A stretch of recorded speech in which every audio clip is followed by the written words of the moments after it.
Okay, August 9, 2026. So, itetest natin yung switch natin na nakuha.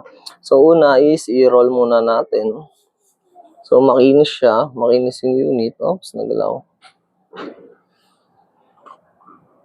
Ang ano na itong tinetest natin na unit, ang last niya is 8128.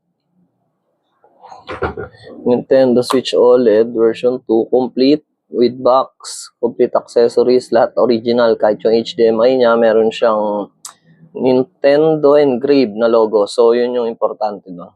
And functional lahat. So, yan. Naka-installed na rin yan ng tempered glass. Underneath ng tempered glass, na-check ko na rin po gamit ng light. Wala po tayong nakitang any scratches underneath ng unit.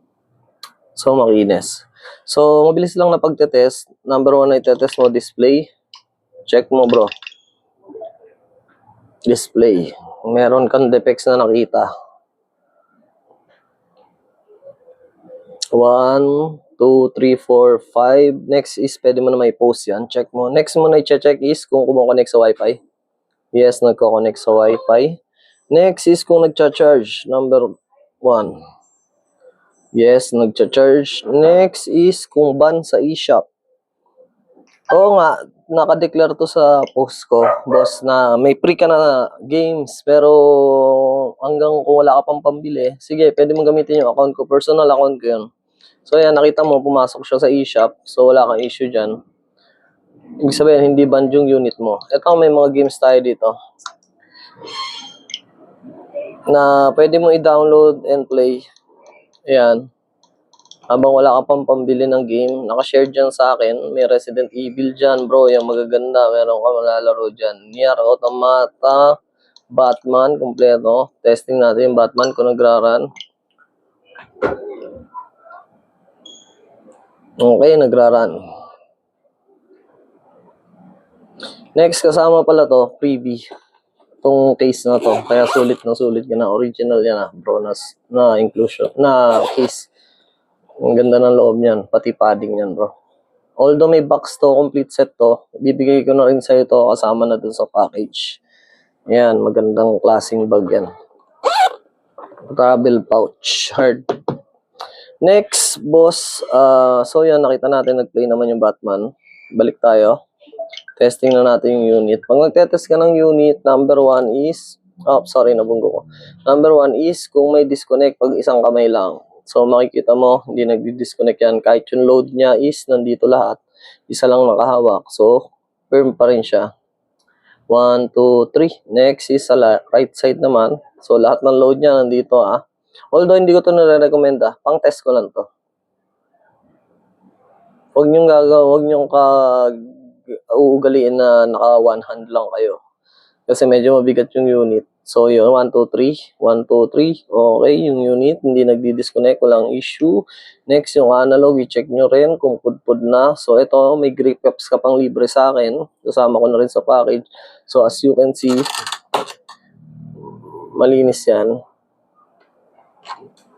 Next natin ay check ay mabilis lang. So, na-check natin yung eShop, na-check natin yung Wi-Fi, charger. Dito na tayo sa analog.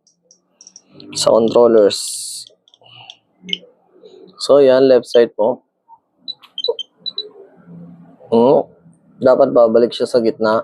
Okay, bumalik siya sa gitna nang hindi gumagalaw. Next, yung right na detect. Ikot, ikot, ikot, ikot, ikot. Okay, yun yung sa analog. Next, pag check ka ng buttons, dapat Wi-Fi yung chinecheck mo, bro. Ay, wireless. Dapat wireless connection.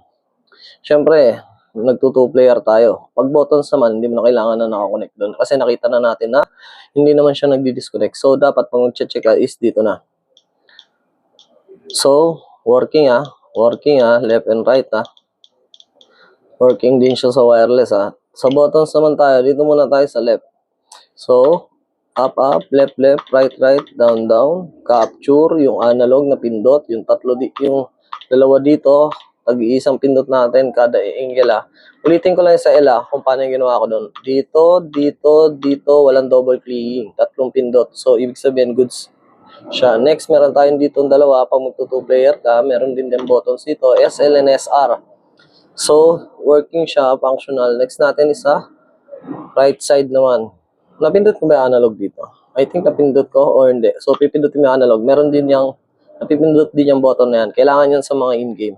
Next mo, itong right is X, X, A, A, Y, Y, B, B, positive. Napindot ko sa likod positive. Then, itong tatlo dito.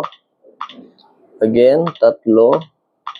So, 3. Walang double clicking. Pindot sa gitna. Home button, mamaya natin pindutin. Yung capture, balikan ko lang. Hindi ko yata napindot. So, yun. Nagka-capture siya. Next is yung pang 2-player natin. Itong dalawa dito sa gilid. So, lahat is working. Next is yung home button. After nun, tetest natin yung function ng touchscreen niya. Oo nga pala bro, meron ako ditong available once na nakita mo itong video. Baka trip mo lang, check mo na lang din yung video ko. Ito, maganda to, original na Procon kasama yung box and yung USB. Original. Under less than 2,000 pesos lang para hindi mo malaspag yung unit. If ever lang na gusto mo makonsider. Next, balik tayo sa touchscreen. Ay, ba't yan? Dito tayo sa touchscreen. Alam ko dito rin ang check niya. Yes, input device, touchscreen. So, yun sa touchscreen.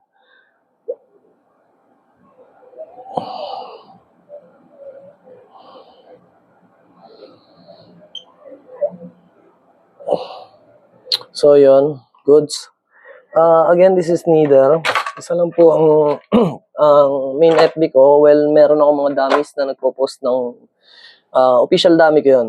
Pero ang transaction natin is main to main lang. So, better check. Neither de la Cruz. Meron akong carousel account and meron akong main FB which is meron mga nakapost na successful deals or any possible transactions na latest naman.